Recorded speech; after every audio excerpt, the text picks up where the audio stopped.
आदिवासींच्या अतिशय ज्वलंत प्रश्नावर आणि खास करून आदिवासींच्या हक्कावर आरक्षणावर गदा आणणारी जी कृती आज महाराष्ट्राच्या सरकारकडून होत आहे, विशेषतः धनगर विषय संदर्भात, या संदर्भामध्ये नंदुरबारच्या सर्व संघटनांनी लोकप्रतिनिधी या ठिकाणी एक सामूहिक जबाबदारी म्हणून आज या ठिकाणी धनगर विरोधी कृती समिती, धनगर आरक्षण विरोधी कृती समिती म्हणून आपण अरुण ओळी साहेब आणि सर्व मित्र कंपनीने आयोजित केली, त्याबद्दल त्यांचं अभिनंदन. मित्रांनो, आता केसी पाटील साहेबांनी सांगितलं तसं की आदिवासींचे हक्क, आरक्षण, घटनात्मक तरतुदी याच्या बाबतीमध्ये आम्ही आदिवासी पुढारी म्हणून कधीच तडजोड केली नाही. राजकारण राजकारणाचे जाते, पण सरकारमध्ये आमदार असताना, मंत्री असताना आम्ही सरकारला ठोस सांगत आलो आहोत की आदिवासीच्या हक्कात तुम्ही गदा आणू शकत नाही. आता जो विषय सर्व चालू आहे आपल्या सर्वांना माहिती आहे. आम्ही राज्यामध्ये आमदार म्हणून, मंत्री म्हणून काम केलेलं आहे, परंतु आज एकनाथराव शिंदे साहेब मुख्यमंत्री महाराष्ट्र राज्य, धनगरांच्या बाबतीमध्ये किंवा आदिवासीच्या एकूणच आरक्षणाच्या बाबतीमध्ये पेसा कायदा असेल या बाबतीमध्ये जी भूमिका घेत आहेत, मी तर त्यांना दुसरं काहीच डायलॉग देऊ शकत नाही, परंतु मूर्ख मुख्यमंत्री महाराष्ट्राला मिळाला हे त्यांनी ठामपणे बोलतोय. आणि फक्त इथं बोलणार असं नाही, आदिवासीच्या बाबतीमध्ये फडणवीस साहेबांचं जसं सांगितलं तसं रस्त्यावरच्या लढाईमध्ये आम्ही आहोत. आमदार असताना विधानसभेमध्ये पण आम्ही एकत्र होतो, आदिवासी आमदार सर्व पक्षी एकत्र होतो आणि आदिवासी हक्क संरक्षण समिती मार्फत धनगर समाजाने जी काही आरक्षणची केस केली होती की आम्हाला आदिवासी म्हणून त्या ठिकाणी मान्यता द्या म्हणून, ती केस सुद्धा आदिवासी हक्क संरक्षण समितीने लढली. त्या समितीचा मी अध्यक्ष पद्माकरवर, तिथे आम्ही जिंकलेलो आहे कोर्टामध्ये. पण हे मुख्यमंत्र्यांचे सल्लागार कोणते आम्हाला माहीत नाही, अतिशय चुकीचे सल्लागार किंवा काही करायचं आम्हाला माहिती आहे का. हे सरकार म्हणजे मुख्यमंत्री शिंदे साहेब असतील, सोबत त्यांचे दोन उपमुख्यमंत्री फडणवीस साहेब असतील किंवा अजितदादा असतील, हे सर्वच जे काही सरकार आहे, एकूणच मंत्रिमंडळ, यांनी आदिवासींच्या भावनांशी खेळू नये. आदिवासींनी कधीच काही आपलं स्वतःहून मागितलेलं नाही. भारतीय राज्यघटनेमध्ये तरतूद केली, कोणते आदिवासी मोर्चा आंदोलन करत होते, आदिवासींना सवलतीच्या मिळाल्या, तो आमचा हक्क, नैसर्गिक अधिकार आहे.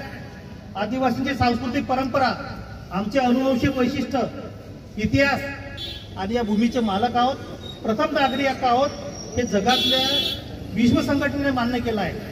आणि अशा वेळेस कोणी उठतो, कोणताही समाज उठतो आणि आदिवासीमध्ये घुसण्याचा प्रयत्न करतो, अतिशय चुकीचं आहे, बेकायदेशीर आहे आणि आदिवासीवर अन्याय करणार आहे. मित्रांनो, जो धनगर समाज आज आदिवासींच्या आरक्षणाची भाषा बोलतोय, हा असा प्रकार आहे, एखादी निनावी प्रॉपर्टी असेल ना, म्हणजे एखादं घर, एखादी जागा जर एखादा मालक सापडत नसेल तर कोणीतरी दुसरा माणूस म्हणतो नाही हे मालक तर मीच आहे. असं आदिवासींच्या आरक्षणामध्ये घुसण्याचा प्रयत्न धनगर समाज करतोय.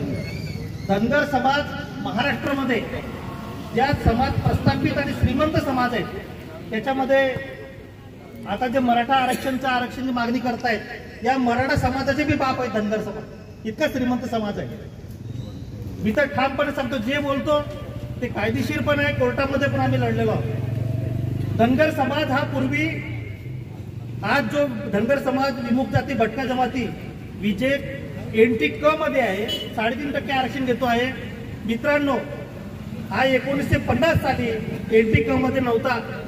धनगर समाज हा ओपन मध्ये होता, सर्वसाधारण समाज म्हणून त्याची मान्यता होती. नंतर त्यांनी आंदोलन केलं, केंद्र सरकारच्या यादीमध्ये, भारत सरकारच्या यादीमध्ये धनगर समाज ओबीसी मध्ये, इतर मागासवर्गीय मध्ये. यांनी आंदोलन करून याचे जे तत्कालीन नेते होते, माजी आमदार डांगे साहेब वगैरे, त्यांनी मोर्चे काढले की आम्हाला भटक्या जमातीच्या सवलती द्या म्हणून. तेव्हा त्यावेळेस तत्कालीन महाराष्ट्र सरकारने 3.5% आरक्षण त्यांना दिलं होतं. ही मागणी एनटीसी मागणी जी आहे ती धनगर समाजाचे जे पूर्वीचे नेते होते हे आताचे आपले शेंडगे साहेब आहेत ना आमदार, माजी आमदार, त्यांचे वडील शेंडगे हे पण नेते होते. या सगळ्यांनी मोर्चा काढून सांगितलं आम्हाला भटक्या जमातच्या सवलती द्या. आणि आज कसं तुम्हाला असं आदिवासीचं स्वप्न पडलं की ते यादीमध्ये 36 नंबरवर दिसतं ना, ते आम्ही धनगड आहोत. मित्रांनो, धनगड म्हणून जे धांगड आदिवासी आहे, तुमच्यापैकी सर्व बोलले असतील, महाराष्ट्रामध्ये धांगड, ओराव धांगड जमातीचे आदिवासी काही प्रमाणात होते, अतिशय मोजके हजारामध्ये होते. ते सुद्धा मजुरीसाठी चंद्रपूर जिल्ह्यामध्ये लेबरनगर फॅक्टरीमध्ये कामाला आले होते. नंतर ते धनगड समाजाचे जमातीचे लोक त्याच्या राज्यामध्ये मजुरी करून चालले गेले. जसं आपण गुजरातमध्ये जातो तसं ते चालले गेले. आज महाराष्ट्रामध्ये धनगड आदिवासी नाही आहेत. मल्हारशाहच्या फॅक्टरीमध्ये होते ते. आज जो धनगड समाज आहे हा प्रस्थापित समाज आहे, अख्ख्या देशाला माहिती आहे. अहिल्याबाई होळकर राजा राणी होत्या, किती त्यांनी 2-3 राज्यामध्ये राज्य केलं, सर्वांना माहिती आहे. आम्ही धनगर समाजचे जे काही सांस्कृतिक त्या ठिकाणी स्वातंत्र्यासाठी घेऊन गेले त्यांचा आम्ही त्या ठिकाणी आम्हाला त्याचा स्वाभिमान आहे. धनगर समाजाचे 70 ते 80% लोक हे श्रीमंत आहेत आणि त्यांची मागणी नाहीच आहे. काही धनगर समाजाचे मित्र आमचे अधिकारी आहेत, त्यांना धनगर समाजाची सवलती नको. हे जे राजकारण करणारे पुढारी आहेत, ज्यांना असं वाटतं की आदिवासीच्या सवलती आम्हाला मिळतील, आमचे मतदारसंघ राखीव होतील, आमदार होऊ, खासदार होऊ, असे बोगस हे धनगरचे काही पुढारी हे धनगर आदिवासी मागणी करत आहेत.